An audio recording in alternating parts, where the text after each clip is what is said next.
প্রিয় বন্ধুরা, আসসালামু আলাইকুম। আমি পড়ছিলাম মাসুদ রানা সিরিজের একটি বই, নাম দুর্গে অন্তরীণ। এখন শুরু করছি তৃতীয় অংশ।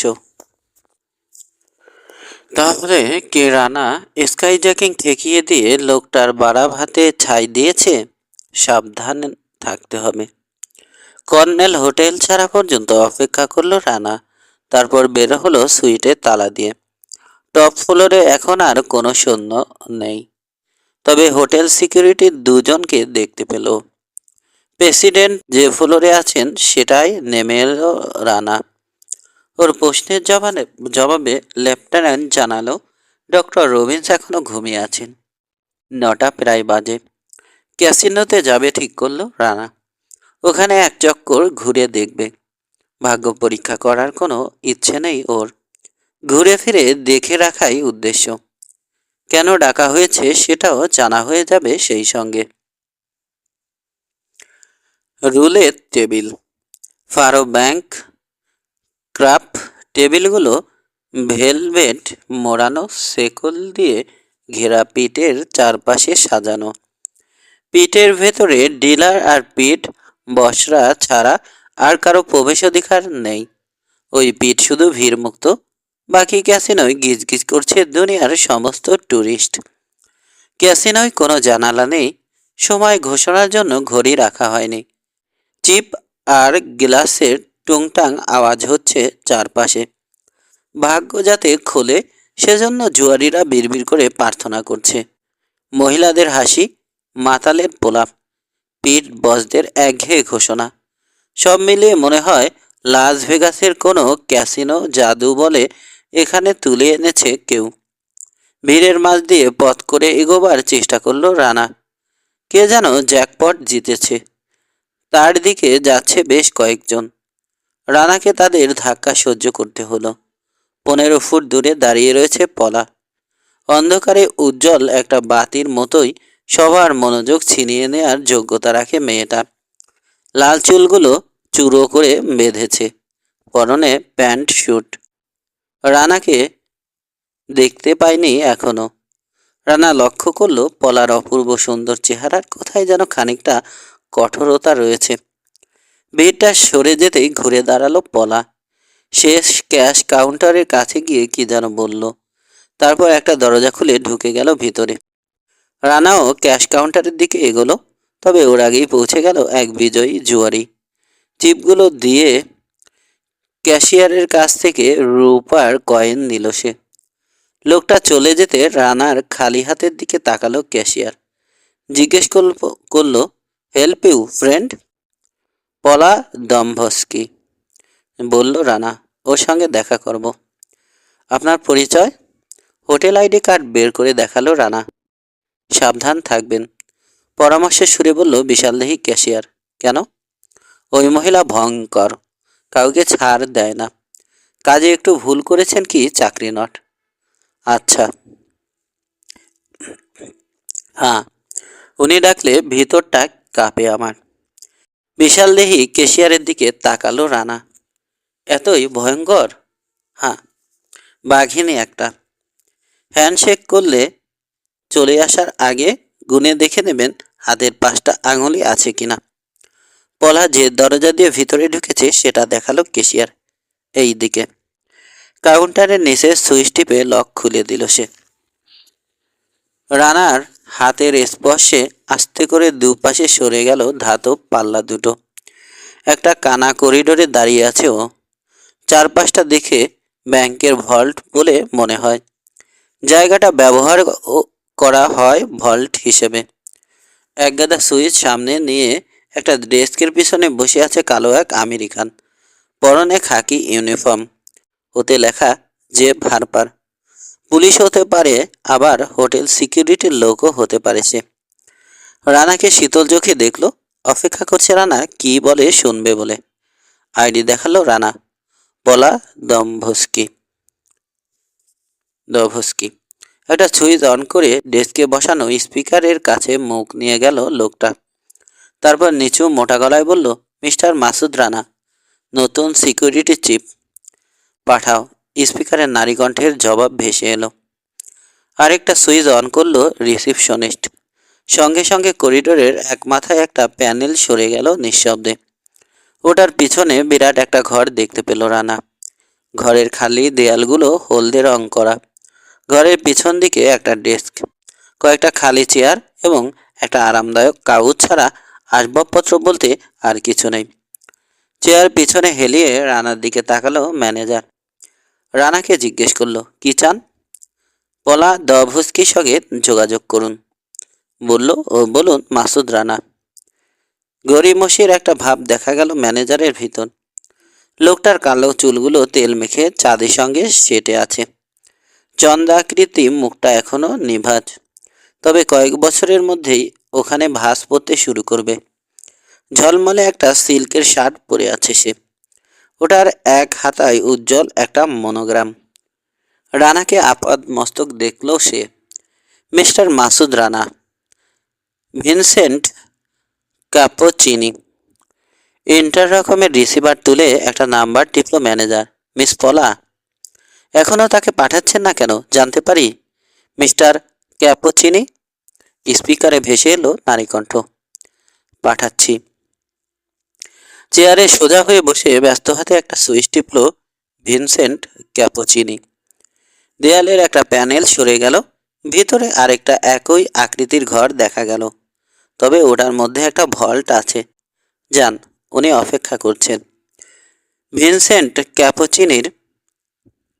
ক্যাপোচিনির উদ্দেশ্যে হাত নেড়ে দ্বিতীয় ঘরের দিকে পা বাড়ালো রানা। ও ঢুকতেই পিছলে পিছলে বন্ধ হয়ে গেল ধাতব প্যানেল। বসো। হাতের ইশারায় ওকে বসতে বলল পলা দভস্কি। আরামদায়ক গরিমদা একটা চেয়ারে বসে আছে সে। বসল রানা। লালচেলো মেয়েটাকে সম্পূর্ণ ভিন্ন পরিবেশে দেখতে পাচ্ছে ও আজ। কিসামের কথাগুলো মনে পড়ল। পলা দভস্কি, ক্যাচিনোর ইনচার্জ, তুখুর মেয়ে, আনআর্মড কম্বাট আর হালকা ও মাঝারি অস্ত্রে প্রশিক্ষণ প্রাপ্ত, অত্যন্ত বিশ্বস্ত, কঠোর পরিশ্রম করে অভ্যস্ত, কাউকে ছাড় দেয় না। রানা বসতেই সাপের মতো হিসিস শব্দ করে একটা বাজার বেজে উঠল 3 বার। Heart attack? নিরাসক্ত গলায় বলল পলা। কেউ বেশি জিতলে বা হারলে মাঝে মধ্যে ঘটে। ইন্টার রকমের সুইচ টিপল সে। দ্রুত নির্দেশ দিল, ফার্স্ট এইডের ব্যবস্থা করো। অ্যাম্বুলেন্স ডাকা হয়েছে? এখনো হয়নি কেন গাধা? ডাকো শিগগিরই। আমি চাই না আমার ক্যাচিনোর বদনাম হোক। ইন্টার রকম রেখে দিল সে। রানার দিকে তাকিয়ে থাকলো কিছুক্ষণ, তারপর বলল, যে জন্যে খবর দিয়েছি। মিস্টার ইর্তিজা ফোন করেছিলেন। বললেন তোমাকে যেন বিশেষ একজন লোকের সঙ্গে পরিচয় করিয়ে দেয়া হয়। আমি তোমাকে আজ সারাদিনের জন্য নিয়ে যাব। ভুরু কুঁচকে উঠল রানার। কেন? সেটা আপাতত বলতে চাইছি না। শুধু এটুকু জেনে রাখো, ব্যাপারটা অত্যন্ত জরুরি। এটা খবর কনফার্ম করা হবে। তারার নিরাপত্তার দায়িত্বে আছি আমি, বলল রানা। ও যাবে না? আর সারাদিন আমাদের কোন এক লেগুনের তীরে পিকনিকে যাওয়ার কথা ছিল। ফোনটা এগিয়ে দিল পলা। গেলে তো ভালোই হয়, জিজ্ঞেস করে দেখো। ডায়াল করলো রানা। তারাই ধরল। জানালো অসম্ভব মাথা ধরেছে, কোথাও বের হতে পারবে না। রানা জিজ্ঞেস করলো, ও সারা দিনের জন্য বাইরে থাকলে কোনো অসুবিধা আছে কিনা? জবাবে তারা বলল, যাও তুমি, আমি রেস্ট নেব, সুইটে খাওয়া আনিয়ে দেব। না, কোনো অসুবিধে নেই। কাজটা যখন জরুরি তোমার যাওয়াই উচিত। আমার জন্য চিন্তা করো না। রানা রিসিভার নামিয়ে রাখতেই উঠে দাঁড়ালো পলা। দরজার কন্ট্রোলে চাপ দিল। খুলে গেল ভিনসেন্ট কাপোচিনির ঘরে যাওয়ার দরজা। ম্যানেজারের ঘর থেকে করিডোরে বেরিয়ে এলো রানা পলার পিছু নিয়ে। রিসিপশনে জেব হারপান একটা সুইচ টিপল। সঙ্গে সঙ্গে করিডোরের এক পাশে একটা এলিভেটরের দরজা খুলে গেল। এটা ক্যাচিনোর উল্টো দিক দিয়ে বেরিয়ে যাওয়ার একটা পথ। এলিভেটরে করে নামলো ওরা। চলে এলো 4টে গাড়ি রাখা যাবে এমন একটা বেসমেন্ট গ্যারেজে। আপাতত 2টো গাড়ি আছে এখানে, একটা ফোক্স স্টেশন ওয়াগন, অন্যটা দীর্ঘ একটা কালো ক্যাডিলাক। দরজা খুলে ক্যাডিলাকের হুইলের পিছনে বসলো পলা দভস্কি। তার পাশে জায়গা নিল রানা। ঘর ঘর আওয়াজ করে করে উঠে গেল গ্যারেজের অটোমেটিক দরজা। ইঞ্জিন স্টার্ট দিয়ে সমতলে উঠে এলো ক্যাডিলাক। ছুটল সেল ড্রাইভ ধরে। চাকার নিচে মৃদু আওয়াজ করছে সেলগুলো। বুলেভার্ডের দিকে বাঁক নিল ক্যাডিলাক। একটা দোকানে থামলো পলা। পিকনিকের জন্য খাবার দাবার নিল। তারপর রওনা হলো আবার। 8 মাইল পেরিয়ে গেল ওরা দেখতে দেখতে। গতকালের উৎসবের পর রাস্তা পরিষ্কার করা হয়েছে। নির্জন রাস্তা কালো একটা সাপের মতো নিথর হয়ে পড়ে আছে। দুপাশে দিগন্ত বিস্তৃত সমতল জমিতে ভুট্টা, গম আর ধানের ক্ষেত সবুজ হয়ে রয়েছে। এসবই ডক্টর আহমেদ ইর্তিজার। রানার দৃষ্টি অনুসরণ করে বলল পলা, জায়গা জমির অল্প খানিকটা দেখতে পাচ্ছ তুমি। এছাড়া শহরের কমার্শিয়াল এলাকায় তার অনেকগুলো ইন্ডাস্ট্রিও আছে। মসৃণ গতিতে ছুটছে ক্যাডিলাক। কিছুক্ষণ পর রাস্তার একধারে পাহাড়ের সারি শুরু হলো। আরেক পাশে জঙ্গল। রানা বুঝে পেল না কেন এদিকে নিয়ে আসা হয়েছে ওকে। এগুলো ডক্টর ইর্তিজার, জানালো পলা। এখনো মাইনিং এর জন্য এক্সপ্লোর করা হয়নি, তবে ধারণা করা হচ্ছে প্রচুর খনিজ সম্পদ আছে গ্র্যান্ড ল্যাকেয়ার আইল্যান্ডে। পাহাড়ের উপর করাল থাবা বিস্তার করা ভয়াল দর্শন একটা কালো দুর্গ পেরিয়ে এলো ওরা। পলা জানালো ওটার নিচের ডানজনে ব্রিটিশ আমলে রাজনৈতিক বন্দীদের রাখা হতো। দুর্গের নিচে উপসাগরের দিকে পুরনো শহর। এখানে রাস্তাটা শুরু হয়ে গেছে।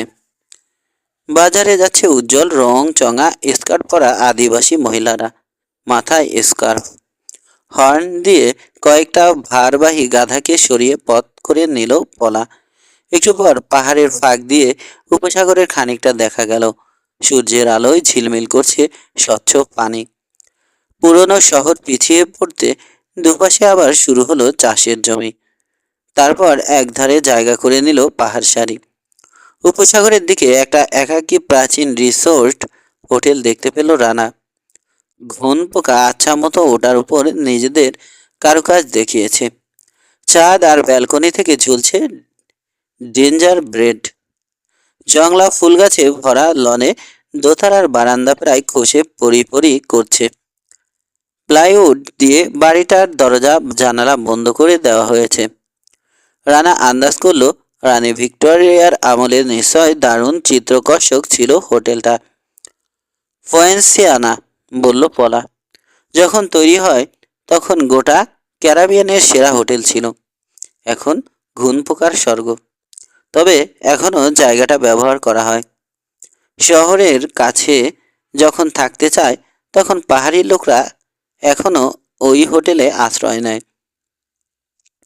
আরো 20 মিনিট পর পথের দুপাশের ঘন জঙ্গল শুরু হলো। মাঝে মাঝে আখ আর কলার প্লান্টেশন। দেশটার অর্থনীতি বদলে যাচ্ছে, জানালো পলা। আখের চেয়ে অনেক বেশি বৈদেশিক মুদ্রা আনছে কলা। কলাকে সবুজ সোনা বলে উল্লেখ করলো পলা। এলাচি, রসুন, লবঙ্গ, দারুচিনি আর সুগন্ধি টোনকা বিনের চাষ জনপ্রিয় হয়ে উঠছে। প্রচুর রপ্তানি হচ্ছে ওসব। পথটা এঁকে বেঁকে গেছে। খানিকক্ষণের জন্য সৈকতের পাশ দিয়ে গেল। তারপর চলল দ্বীপটাকে দুভাগে ভাগ করা পাহাড় সারির দিকে। প্লান্টেশনগুলো পিছিয়ে পড়েছে। এক পাশে একটা জলা আর জঙ্গল, আরেক পাশে ঘন গাছে ছাওয়া পাহাড়ি খাদ আর গোলকধাঁধা লতা পাতায় ভরে আছে। শহর থেকে 12 মাইল অন্তত সরে এসেছে ওরা, আন্দাজ করলো রানা। পথ ছেড়ে সরু একটা ফিতের মতো বালির রাস্তা ধরল পলা। সিকি মাইল পেরিয়ে গাছ যেখানে শেষ হয়েছে সেখানে থামল। সামনে একটা সাদা সৈকত আর নীল একটা লেগুনের পেছনের অংশ দেখতে পেল রানা। ইঞ্জিন বন্ধ করে পা থেকে স্যান্ডেল খুললে নামলো পলা। খুঁটিয়ে দৃশ্যটা দেখছে রানা। তীরটা বেঁকে চলে গেছে 8 মাইল দূরে। ওখানে পাথরের টিলার উপর প্রাচীন একটা দুর্গ দেখতে পেল। পিকনিকের বাক্স নামালো পলা। রানা ওকে সাহায্য করলো। কাজটা সেরে জিজ্ঞেস করলো, জরুরি খবর আসতে বলেছিলে? এখানে তো দেখছি আমরা ছাড়া আর কেউ নেই। আসবে সে, ভয় নেই। আমার সঙ্গে একা থাকলেও তোমার ভয়ের কিছুই নেই। কামড় দেব না। সত্যি কথাই বলল রানা।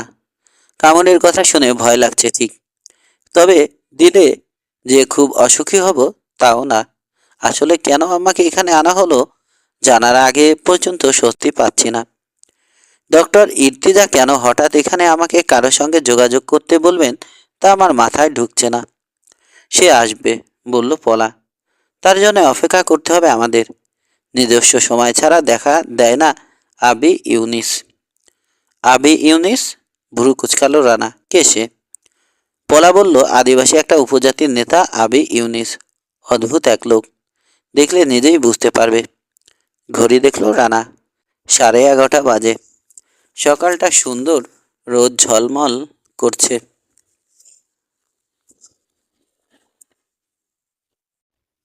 সামনে লেগুনের নীল স্বচ্ছ পানি, মৃদুমন্দ বাতাসে বনফুলের সুবাস।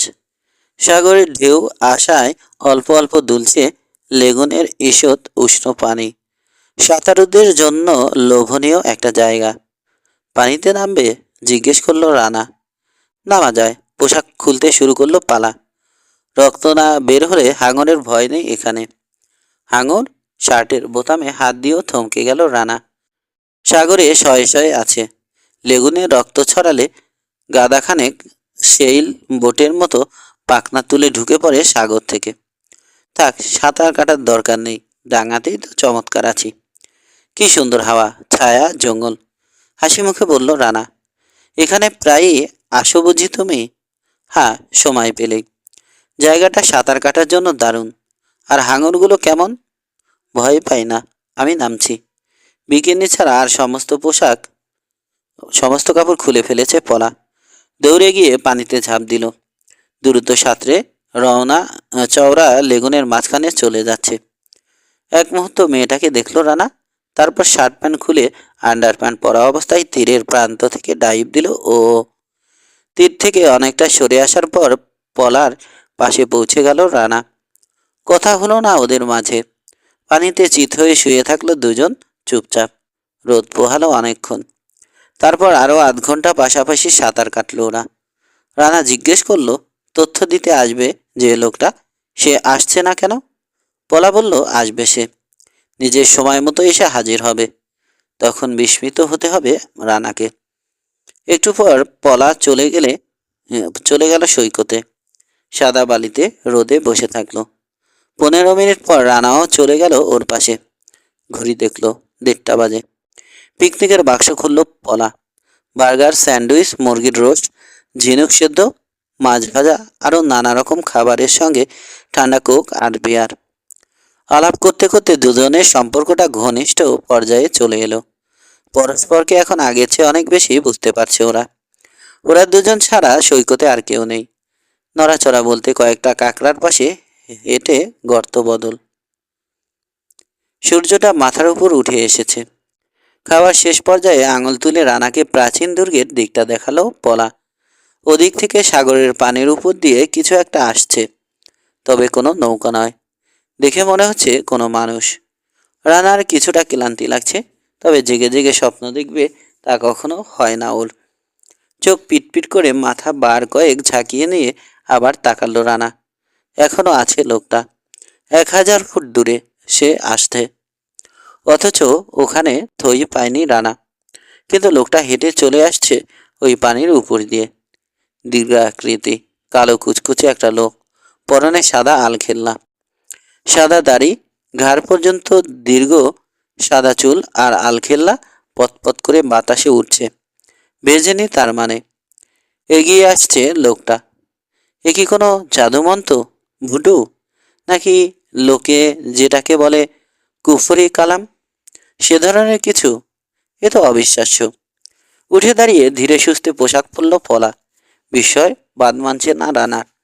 খাবারের সঙ্গে ভ্যালিয়াম জাতীয় কিছু ওকে গিলিয়ে দিয়েছে নাকি মেয়েটা, স্পষ্ট বুঝতে পারল। হ্যালুসিনেশন হচ্ছে ওর। চিন্তা করে দেখলো পানিটা নোনা পানি, ওখানে ভেসে থাকা সোজা, কিন্তু তবুও ওই পানির উপর দিয়ে হেঁটে আসা অসম্ভব। লোকটা এখনো আসছে। পানি উপর দিয়ে তীরে উঠে এলো লোকটা। অন্তত 7 ফুট দীর্ঘ হবে সে। সাদা দাড়ি আর পাকা চুল দেখে বোঝা যায় বয়স হয়েছে অনেক। রানা খেয়াল করলো শুধু গোড়ালি পর্যন্ত ভিজেছে তার। পলার দিকে তাকিয়ে চওড়া হাসি হাসলো লোকটা। মস্ত হাত বাড়িয়ে পলার হাতটা ধরল সে। ভঙ্গি দেখে মনে হলো সাবধানে ডিম ধরেছে। ভয় পাচ্ছে চুরচুর হয়ে যেতে পারে খোসাটা। রানার অপরিচিত একটা ভাষায় কি যেন বলল পলা। ওর নাম উচ্চারণ করলো। তারপর হেসে উঠল দুজনেই। এবার রানার দিকে তাকালো পলা। ইংরেজিতে বলল, পরিচয় করিয়ে দিচ্ছি রানা, ইনি আবি ইউনিস, প্রেসিডেন্ট আয়ান রবিন্সের বিশেষ বন্ধু। অত্যন্ত সম্মান করেন তিনি একে। এখানেই বাস করেন ইনি, একটা উপজাতির নেতা আবি ইউনিস। ডক্টর ইর্তিজার ও বিশ্বাসভাজন। রীতিমতো ভক্তি করেন তিনি ইউনিসকে। ইনিই খবরটা দেবেন আমাদের। উঠে দাঁড়ালো রানা, হাত মেলালো। ওর হাতটা যেন গিলে নিল আবি ইউনিসের বিশাল থাবা। তবে জোরে চাপ দিল না আবি ইউনিস। ভদ্রতা সূচক দীর্ঘতা থাকলো হাত মেলানোয়। সত্যি লোকটার হাত ছুঁয়েছে ও, ভাবল রানা। রক্ত মাংসের হাত, জীবিত লোকের হাত। পলার মুখে শুনলাম, আমার কর্মকাণ্ড দেখে আপনি অবাক হয়ে গেছেন মিস্টার রানা, বলল ইউনিস। অবাক? অজান্তেই ঢোক গিলল রানা। শুধু অবাক? এ তো অবিশ্বাস্য কাণ্ড। না, বিশ্বাস করার মতো নয়। কিন্তু নিজের চোখে। পলার দিকে তাকালো ইউনিস। দুজনের দৃষ্টি দেখে বুঝতে অসুবিধে হয় না পরস্পরের বন্ধু তারা। সম্পর্কটা গড়ে উঠেছে পারস্পরিক শ্রদ্ধার ভিত্তিতে। রানার পরিচয় দিল পলা। ইনিই সেই ব্যক্তি যিনি প্রেসিডেন্ট আয়ান রবিন্সকে স্কাইজ্যাকারদের হাত থেকে রক্ষা করেছেন। আশা করি তিনি এদেশের আরো অনেক উপকারে লাগবেন। মাথা সামান্য ঝুঁকিয়ে আবার রানার দিকে তাকালো ইউনিস। পরিষ্কার ব্রিটিশ টানের ইংরেজিতে বলল, মিস্টার রানা, দুঃখিত, কিন্তু বেশিক্ষণ এখানে থাকতে পারবো না আমি। শুধু আপনার সঙ্গে দেখা করতেই এসেছি। বলে রাখি, বিপদে আমাদের সাহায্য পাবেন আপনি। তবে বিপদটা সম্বন্ধে এখনো আমরা নিশ্চিত হতে পারিনি। নিশ্চিত হলে খবর পাঠাবো আমি। গুটি চালা মাত্র আরম্ভ হয়েছে। চাল শেষ হলে খবর পাবো। হাত নাড়ল সে। আশা করি আবার আমাদের দেখা হবে। ঝুঁকে পলার কপালে চুমু খেলো ইউনিস। রানার দিকে চেয়ে একবার মাথা ঝোঁকালো। তারপর হেঁটে গেল তীরের দিকে। পানির উপর দিয়ে হনহন করে হেঁটে রওনা হলো যেদিক থেকে এসেছিল সেদিকে। রানার চেহারা দেখে হেসে উঠল পলা। কি হলো রানা? আঙুল তুলে ইউনিসকে দেখালো রানা। কিভাবে সম্ভব? হাসি মিলিয়ে গেল পলার চেহারা থেকে। রানার দিকে চেয়ে কি যেন হিসাব মেলালো। তারপর বলল, ইউনিসের সঙ্গে পরিচয় হওয়ার পর অনেক অবিশ্বাস্য ঘটনায় দেখেছি আমি। তুমিও দেখবে। এবার চলো, যাওয়া যাক। পিকনিকের আধ খালি বাক্সটা গাড়িতে তুলল সে। আস্তে আস্তে পোশাক পরছে রানা। বারবার ওর দৃষ্টি ফিরে যাচ্ছে দূরে চলে যাওয়া প্রাচীন লোকটার দিকে। আর বারবার পলার সপ্রশংস দৃষ্টি ওর পেশিবহুল শরীরটার উপর আছড়ে পড়ছে। পানির উপর দিয়ে হেঁটে পাহাড়ের পাথরের কাছে চলে গেল আবি ইউনিস। অস্পষ্ট দেখাচ্ছে তাকে এখন। পানি থেকে শুরু হওয়া একটা সিঁড়ি বেয়ে পাহাড়ে উঠছে সে। পলার দিকে তাকালো রানা। বলে ফেলো, এসব রহস্যের জবাবটা কি, নইলে আমি কামড় দেব। হেসে উঠল পলা। রানার কথাটাই ফিরিয়ে দিল রানাকে। কামড়ের কথা শুনে ভয় লাগছে ঠিক, তবে দিলে যে খুব অসুখী হব তাও না। হাসলো রানাও। দুজনেই অর্থপূর্ণ দৃষ্টিতে চাইল পরস্পরের চোখের দিকে। তারপর হাসি থামিয়ে কাঁধ ঝাঁকালো পলা। বলল, আগেই তো বলেছি, বিস্মিত হওয়ার জন্য তৈরি থাকতে হবে তোমাকে। ইউনিসের আরও নানান কাণ্ড আছে, যা সবটা এখন পর্যন্ত আমারও দেখা হয়ে ওঠেনি। দ্রুত পায়ে হেঁটে গাড়ির কাছে ফিরে গেল পলা। ইঞ্জিন স্টার্ট দিল। রানা গাড়িতে উঠতেই গাড়ি ঘুরিয়ে রওনা হলো সে ফেলে আসা রাস্তার দিকে। 1 সেকেন্ডের জন্য রানা বিশ্বাস করেনি অলৌকিক কিছু থাকতে পারে ইউনিসের মধ্যে। স্বল্প পরিচয়ে খুব সচেতন আর চালাক মনে হয়েছে লোকটাকে ওর। সাধু নাকি লোকটা? জিজ্ঞেস করলো রানা। বলতে পারো। ওই পুরনো দুর্গে অন্তত 100 লোক আছে। ইউনিস তাদের নেতা। ইউনিসের মুখে শুনেছি কৃতদাসদের একটা বিদ্রোহের পরে তার উপজাতির লোকেরা কয়েকশো বছর ধরে ওখানে আছে। অদ্ভুত মানুষ তারা। হয়তো জঙ্গলের চারপাশ থেকে তোমাকে ঘিরে রাখলো, অথচ নিজে থেকে দেখা দিতে না চাইলে তাদের কাউকে দেখতে পাবে না তুমি। তোমাদের পরিচয় হলো কিভাবে? মৃদু হাসলো পলা। সেটাও এক অদ্ভুত ঘটনাই বলতে পারো। পাহাড়ের গুহার কাছে সাঁতার কাটছিলাম আমি একদিন। এমন সময় ইউনিস পাহাড় থেকে নেমে এলো আমাকে একটা খবর দেওয়ার জন্যে। ক্যাসিনোয় গোলমাল হয়েছে, একজন কর্মচারী মারা গেছে। ভিনসেন্ট ক্যাপোচিনি আমাকে খুঁজছে। লোকটা মারা গিয়েছিল বিকেল 3:10-এ, আর ইউনিস আমাকে খবরটা দেয় 3:15-তে। সম্ভব। পায়ের নিচে মাটি আছে বলে মনে হলো রানার। জঙ্গলের ড্রাম, বলল বাঁশের টেলিগ্রাফ। সম্ভবত, কিন্তু পরে ওকে আমি দেখেছি এক ভয়ানক অসুস্থ মহিলাকে ভুটু দিয়ে সারিয়ে তুলতে। ইউনিট বলেছিল সে মহিলার উপর ভর করা শয়তানটাকে সাগরে ছুঁড়ে দিয়েছে। মহিলা সঙ্গে সঙ্গে উঠে দাঁড়ায়, সম্পূর্ণ সুস্থ। ভুডু আর ব্ল্যাক ম্যাজিক নিয়ে কথা বলছে পলার মতো চড়ে খাওয়া বাস্তববাদী একটা মেয়ে। ব্যাপারটা ঠিক মানতে পারল না রানা, তবে এ নিয়ে আর কোনো কথা তুলল না ও। নীরবে ধীরগতিতে মাইল 10 পেরিয়ে গেল ওরা। তারপর হঠাৎ রাস্তার মাঝখানে দেখা দিল কালো একজন মানুষ। হাত উঁচু করে ওদের থামতে ইশারা করছে সে। তার পাশে গাড়ি থামালো পলা। লোকটার কথার ভঙ্গি দেখে তাকে খুব উত্তেজিত মনে হলো রানার।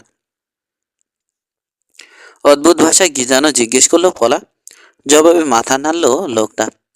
দুশ্চিন্তার ছাপ পড়ল পলার চেহারায়। গাড়িটা ঘুরিয়ে নিয়ে অ্যাক্সেলারেটর দাবিয়ে ফেলে আসা পথে দ্রুত গতিতে ছুটল সে।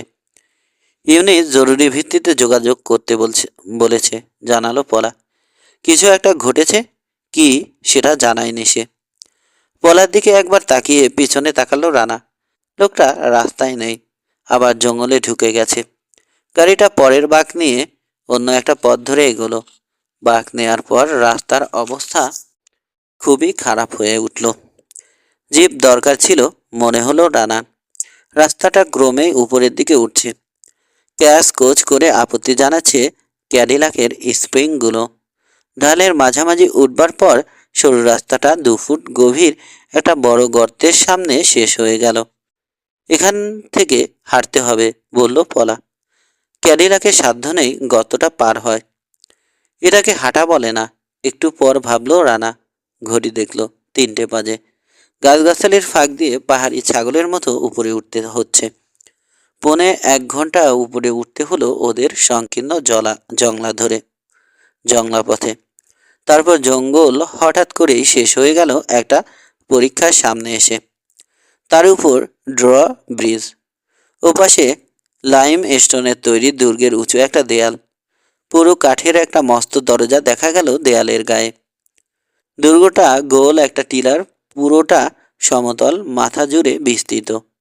দেখে মনে হলো ভিতরের অধিবাসীরা না চাইলে কেউ সহজে ঢুকতে পারবে না। গভীর চওড়া পরীক্ষার উপর ড্রব্রিজটা ফেলে রাখা হয়েছে। খোলা ফটক পার হওয়ার পর লাইমস্টোন দিয়ে বাঁধানো একটা উঠান দেখতে পেল রানা। দেয়ালের দিকে পিছন ফিরিয়ে আছে এক সারি পাথরের বাড়ি।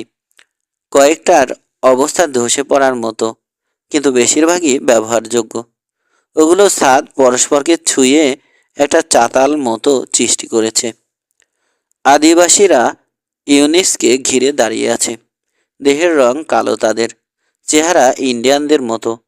পুরুষদের পরনে সাদাসিধে সুতির কাপড় দিয়ে তৈরি পোশাক, মেয়েদের পরনে সংক্ষিপ্ত রংচঙে স্কার্ট। অনেকের কোলেই ন্যাংটো বাচ্চা দেখা গেল। তারা সবাই শান্ত এবং নীরব। রানা আর পলাকে দেখে ভিড়ের মাঝখান থেকে বেরিয়ে এলো ইউনিস। চেহারাটা থমথম করছে, চোখে অগ্নিদৃষ্টি। বলল, ডক্টর আয়ান রবিন্সকে এই একটু আগে বন্দি করে নিয়ে গেছে। হোটেল সিকিউরিটি বাধা দিতে গিয়ে খুন হয়ে গেছে। ক্ষমতা দখল করেছে কর্নেল হুয়ান ম্যারন। তার নির্দেশে ট্যুরিস্টদেরকে ক্রুজ শিপে তুলে দিয়ে গ্র্যান্ড ল্যাকোয়ার থেকে আপাতত বহিষ্কার করা হয়েছে। তারা ইর্তিজা কোথায়? জিজ্ঞেস করল রানা। পর মুহূর্তে বুঝতে পারলো বিনা দ্বিধায় ইউনিসের কথা বিশ্বাস করেছ। প্রায় 10 মাইল পেরিয়ে আবার ফিরে এসেছে ওরা। মনে পড়ল একবারের জন্য জঙ্গলের ড্রামের আওয়াজ শোনেনি ও। মাথা নাড়ল ইউনিস। তার ব্যাপারে কোনো খবর আসেনি আমার কাছে। তার মানে খবর এসেছে। ব্যাপারটায় দৈব কিছু নেই। রানা জিজ্ঞেস করলো, কোথায় শুনলেন এ সমস্ত? ভিড়ের উপর থেকে ঘুরে এলো ইউনিসের চোখ। ঠোঁটের কোণ বেঁকে গেল তার। আমার কথা দয়া করে অবিশ্বাস করবেন না মিস্টার রানা। এখন সন্দেহের সময় নেই। ডক্টর রবিন্স পুরনো দুর্গের ডানজনে বন্দী হয়ে আছেন। তাকে উদ্ধার করতে হবে। আপনার মিস তারাকে বোধহয় কোনো একটা ক্রুজ শিপে তুলে বিদায় করে দেয়া হয়েছে। মনে হয় না। দ্বিমত পোষণ করলো রানা। তারাকে জিম্মি করে ওর বাবার সঙ্গে কোনো লাভজনক চুক্তিতে আসতে চাইবে হুয়ান ম্যারন। হতে পারে, মন্তব্য করলো ইউনিস। আপনার কথায় যুক্তি আছে। সেক্ষেত্রে তাকেও প্রেসিডেন্টের সঙ্গে একই জায়গায় বন্দি করে রেখেছে হয়তো কর্নেল ম্যারন। এবার অন্য কথায় আসা যাক। আপনার আর পলার চেহারার বর্ণনা দিয়ে রেডিওতে ঘোষণা প্রচারিত হয়েছে। আপনাদের ধরতে পারলে প্রত্যেকের জন্য $1000 করে পুরস্কার দেয়া হবে। এ সময় আমার হোটেলে থাকা উচিত ছিল, বলল রানা। উদ্বিগ্ন বোধ করছে। থাকেননি সেটা আপনার পরম সৌভাগ্য, বলল ইউনিস। যদি হোটেলে থাকতেন তাহলে এতক্ষণে লাশ হয়ে যেতেন। কারো কোনো কাজে আসতে পারতেন না। এখন বেঁচে আছেন, লড়তে পারবেন। রানা বলতে যাচ্ছিল ও এখানে লড়াই করতে আসেনি, কিন্তু বলল না কিছু। পলার দিকে ফিরল। আমি যাচ্ছি, তুমি এখানেই থাকো। এখানে মনে হচ্ছে বিপদের ভয় নেই। না, সরাসরি মানা করে দিল পলা। এলাকার কিছুই তুমি চেনো না, আমি চিনি। তাছাড়া আমারও একটা দায়িত্ব আছে। মেয়েটার বলবার ভঙ্গিটা এমন যে বোঝা যায় মন স্থির করেই কথা বলছে। পলা ঠিকই বলেছে, বলল ইউনিস। উপকূলের রাস্তা ধরে পোর্ট অফ স্পেনে ফিরতে পারবেন না আপনি। পুরো রাস্তায় নজর রাখার ব্যবস্থা করেছে কর্নেল ম্যারন। পাহাড়ের ভেতর দিয়ে যেতে হবে আপনাকে। সেজন্য জায়গাটা চেনে এমন লোক দরকার আপনার। আঙুল বাঁকিয়ে দলের দুজন কালো ইন্ডিয়ানকে ডাকলো ইউনিস। শার্ট আর প্যান্ট পরে নাও। তোমরা দুজন এদের পথ দেখিয়ে নিয়ে যাবে। একটা বাড়ির দিকে দৌড় দিল লোক দুটো, কথা না বাড়িয়ে। রানা তাদের জন্য অপেক্ষা করছে। ঘড়ি দেখলো 4টে বাজে। ইউনিস বলল, ওরা ইংরেজি জানে, যথেষ্ট চালাক চতুরও। গাড়ির কাছে চলে যান, ওখানে ওরা আপনাদের সঙ্গে দেখা করবে। পরিস্থিতিটা রানার পছন্দ হচ্ছে না। কিভাবে নিশ্চিত হওয়া যাবে যে ইউনিস যা বলছে তা সত্যি? কোথায় যাবে ওরা? ইউনিসের পথ প্রদর্শকদের দেখানো পথ ধরে? তা একমাত্র স্রষ্টাই বলতে পারেন। কিন্তু আপাতত করারও কিছু দেখল না রানা। ইউনিসের লোকদের অবিচলিত ভক্তি তো আছে। এখন ভাব দেখে মনে হচ্ছে পড়াও ইউনিসের কথা পুরোপুরি বিশ্বাস করে বসে আছে। রানা ঠিক করলো ওর মতের বিরুদ্ধে কিছু না ঘটলে কিছু বলবে না ও। এদের সঙ্গ দিয়ে যাবে। রানা আর পলা ক্যাডিলাকের কাছে পৌঁছে দেখলো আগেই পৌঁছে গেছে দুই গাইড। দাঁত বের করে হাসছে। হাঁটু পর্যন্ত দীর্ঘ সুতির প্যান্ট আর হাতা ছেঁড়া সাদা শার্ট এখন তাদের পরনে। কোমরের দড়ির বেল্টে ঝুলছে ধারালো চকচকে ম্যাসেটি। গাড়ির পিছনে সিটে উঠে বসলো তারা। পথ নির্দেশনা দিতে শুরু করলো। ছোটখাটো কোনো গাধায় টানা গাড়ি ঘোরাবার মতো যথেষ্ট জায়গা আছে পথটায়। 5 মিনিট কসরত করে ক্যাডিলাকটাকে ঘোরাতে পারলো পলা। তারপর টিলা বেয়ে নামতে আরম্ভ করলো ওরা। মেইন রোডের অবস্থা সুবিধের ছিল না, কিন্তু এখন ওরা যে পথে যাচ্ছে সেটার আসলে অস্তিত্ব নেই বললেই চলে। নিচু গিয়ারে চলছে গাড়ি। একের পর এক পার হচ্ছে খানাখন্দ গর্ত। তারপর জঙ্গল থেকে বের হতেই পাহাড়ের উল্টো দিকে খাড়া খাদের দেখা মিলল। অতি সরু একটা সরপিল পথ ধরে নামছে গাড়িটা। ওটার একদিকের বাম্পার পাহাড়ের গায়ে হালকা ঘষা খাচ্ছে। আরেকদিকে রানা দেখতে পাচ্ছে 6 মাইল গভীর খাদ। আরো 2 ইঞ্চি এদিক ওদিক হলেই খাদের তলায় আছড়ে পড়ে চিরে চ্যাপ্টা হয়ে যাবে ক্যাডিলাক। ড্রাইভিংরত পলার মনোযোগ নষ্ট হতে পারে ভেবে চুপ করে থাকলো রানা। আধ মাইল এই বিপজ্জনক পথেই চলতে হলো। তারপর দুপাশের জঙ্গলের দেখা মিলল। রাস্তাটাকে দুপাশ থেকে বেড়া দিয়ে রেখেছে মোটা মোটা গাছের গুড়ি। এতক্ষণ পর স্বাভাবিকভাবে শ্বাস নিতে পারল রানা। বলল, ডক্টর রবিন্সকে যেখানে রেখেছে সেখানেই সম্ভবত বন্দী হয়ে আছে তারা ইর্তিজাও। তুমি তো দেখছি রাস্তাঘাট সব চেনো। পলা, বলো দেখি কিভাবে ওই ডানজনে ঢোকা যায়। আস্তে করে মাথা নাড়ল পলা। এখনই কিছু বলতে পারছি না। এতক্ষণ তো তোমাকে নির্ঘাত মৃত্যুর হাত থেকে বাঁচাতেই ব্যস্ত ছিলাম। ভেবে দেখতে হবে আগে। আগে আমরা যাচ্ছি ইউনিসের সঙ্গে দেখা করতে আসার পথে যে রিসোর্ট হোটেলটা দেখেছিলাম ওটাতে, পোয়েনসিয়ানা। ওখানে পৌঁছে কিছু একটা পরিকল্পনা করা যাবে। ডানজনে শুধু ঢুকলেই তো হবে না, বন্দীদের নিয়ে বেরিয়ে আসতেও হবে। সহজ হবে না ব্যাপারটা। চুপ করে থাকলো রানা। রিসোর্ট হোটেলের দিকে চলেছে ক্যাডিলাক। জংলা পথে সন্ধ্যের অন্ধকার নামতে শুরু করেছে। এমন সময়ে স্বাভাবিকভাবে গাড়ি চলাচলের জন্য যথেষ্ট চওড়া একটা রাস্তায় পড়ল ওরা। গতি বাড়ালো পলা। জঙ্গলের ফাঁক নিয়ে নিচের দিকে শহরের আলো দেখতে পাওয়া গেল এবার। শহর খুব বেশি দূরে নেই আর। হাইওয়েতে ঢুকবার আগে কিছুক্ষণ থেমে অপেক্ষা করলো ওরা। তারপর সন্ধ্যের আধার নামবার পর হেডলাইট জেলে রওনা হলো পলা। একটু পরেই হেডলাইটের উজ্জ্বল আলোয় দেখা গেল ইউনিফর্ম পরা এক লোক। তার হাতের রাইফেলটা সোজা গাড়ির দিকে তাক করা। চট করে ব্রেকে পা চেপে বসলো পলার। ক্যাডিলাক থামতেই ব্যাক গিয়ার দিয়ে পিছিয়ে নিতে শুরু করলো গাড়িটা। অভ্যেস বসে পিছনের দিকে তাকালো রানা। টেইল লাইটের আলোয় আরেকজন সৈন্যকে রাইফেল তুলতে দেখল। লোকটা রাইফেল কাঁধে তোলার আগে রানার ওয়ালথার গর্জে উঠল। কপালে গুলি খেয়ে লুটিয়ে পড়ল সৈনিক। একই সঙ্গে গাড়ির উইন্ডশিল্ড বিস্ফোরিত হলো। কাছের টুকরো ছড়িয়ে পড়ল পলার সারা গায়ে। কিন্তু হুইল ছাড়েনি মেয়েটা। এবার ঘুরেই উইন্ডশিল্ডের ফাঁকা জায়গাটা দিয়ে গুলি করল রানা। সামনের লোকটা বুকে গুলি খেয়ে আস্তে করে কাত হয়ে পড়ল। পলা ক্যাডিলাকটা থামিয়েছে। ইউনিসের পাঠানো গাইডদের কি অবস্থা দেখার জন্য পিছনে ফিরল রানা। সামনে ছিট দুটোর আড়ালে কুজো হয়ে বসে আছে দুজন। প্রথমে রানা ভেবেছিল বোধহয় গুলি লেগেছে তাদের, কিন্তু দুজনেই সিধে হয়ে উঠে বসল।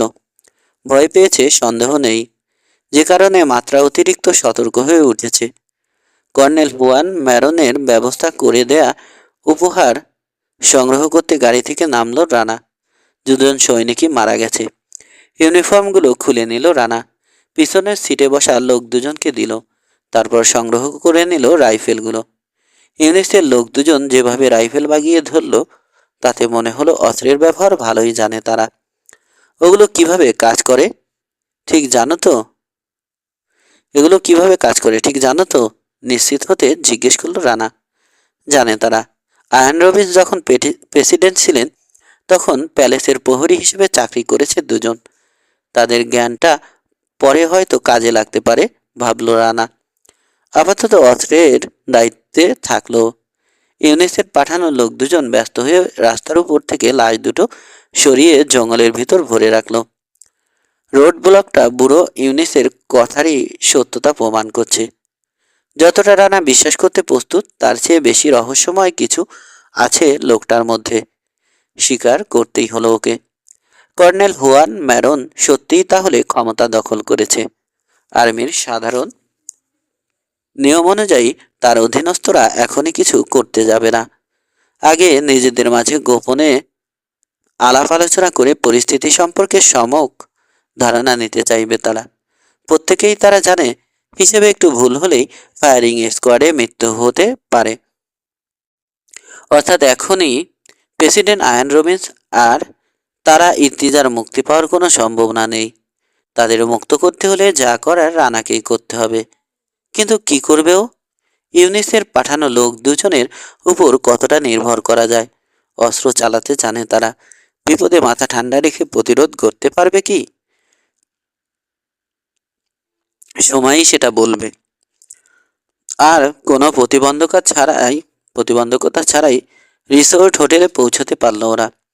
পিছন দিকের একটা ছাউনির নিচে ক্যাডিলাকটাকে ঢুকিয়ে রাখলো পলা। প্রায় ধসে পড়া লবিতে চলে এলো ওরা সবাই। ওয়েন্সিয়ানার ভিতরের বাতাসে শ্যাওলা আর পচা কাঠের গন্ধ। রানা আর পলার গাইড দুজন ওদেরকে লবি পার করে একটা সিঁড়ির কাছে নিয়ে এলো। ক্যাচ কোচ আওয়াজ করা সিঁড়ি বেয়ে নিচে নামলো ওরা। কয়েকবারই ওদের পায়ের চাপে দেবে গেল ধাপগুলো তক্তা। নিচে নেমে রান্না টের পেল একটা কিচেনে চলে এসেছে ওরা। বিরাট কিচেন, একধারে কাঠের চুলোর সারি, আরেকদিকে ঘরের মাঝখানে একটা ওর্ক টেবিল। জায়গাটা আগেই হয়ে গেছে। টেবিলের উপর একটা মোমবাতি জ্বলছে। তিনজন পাহাড়ি আয়েশ করে বিরাট এক গিরগিটি ভাজা খাচ্ছে। পেটের ভিতর তা গুড়গুড় করে উঠল রানার। মনে পড়ল দুপুরের পর আর কিছু খায়নিও। উত্তেজিত হয়ে উঠল লোকগুলো অস্ত্র আর ইউনিফর্মগুলো দেখে। অভিনন্দন জানালো রানাদের। পরিচিত হলো ওরা পরস্পরের সঙ্গে। সবার সাথে হাত মেলানোর পর একটা সিঙ্কে পানি ভর্তি প্যান নজর কাড়ল রানার। পানি ব্যবহার করে ইউনিফর্ম দুটোর সামনে থেকে রক্তের দাগ তুলে ফেললো। তারপর যোগ দিল সাফারে। ওর প্লেট খালি হওয়ার আগেই বিদায় নিল 3 আদিবাসী। ওরা চলে যেতে খানিকটা স্বস্তিই পেল রানা। আসন্ন লড়াইয়ের পরিকল্পনা করতে হবে ওদের। সেখানে অনাহুত কেউ না থাকলেই ভালো। ইউনিস কি যেন নাম বলেছিল গাইড দুজনের, ঠিক মনে করতে পারল না রানা। তবে নামগুলো দীর্ঘ আর জটিল ছিল। নিজে কোনো নাম দিয়ে তাদের অপমান করতে চাইল না রানা। সমস্যাটা খুলে বলল। দুজনের মধ্যে লম্বাজন হাসি মুখে বলল, লাম্বি বলে ডাকতে পারেন আপনি আমাকে। লাম্বি। রানার কানের কাছে পলা বলল, লাম্বি হচ্ছে নোনা জলের কঞ্চ। ওগুলোর মাংস খাওয়া হয় সঙ্গমে সাফল্যের জন্যে। আর তুমি? দ্বিতীয় জনের দিকে তাকালো রানা। ক্যাকো। ছোট নাম, মানে কি এর? হাসলো লোকটা। শিকারি পাখি, খুবই হিংস্র। গুড। অখুশি নয় রানা। এই দুজনের সহজ ভাবভঙ্গি বলে দিচ্ছে বিপদে এদের উপর নির্ভর করা যাবে। একটু থামলো ও, তারপর বলল, তোমরা জানো ওই বন্দিশালায় ঢুকতে হবে আমাদের। প্রেসিডেন্ট রবিন্স আর মিস তারাকে জীবিত বের করে আনতে হবে। কিন্তু প্রথম কাজ ওখানে ঢোকা। তোমরা কি এমন কোনো পথের কথা জানো যেটা অনেক আগে কোনো বন্দী গোপনে ব্যবহার করেছিল? সবার উপর ঘুরে এলো রানার দৃষ্টি। জবাবটা না সূচক।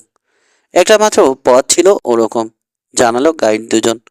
সুসোর গর্তের মতো একটা সুড়ঙ্গ চলে গিয়েছিল সেলের তলা দিয়ে টিলার গায়ে।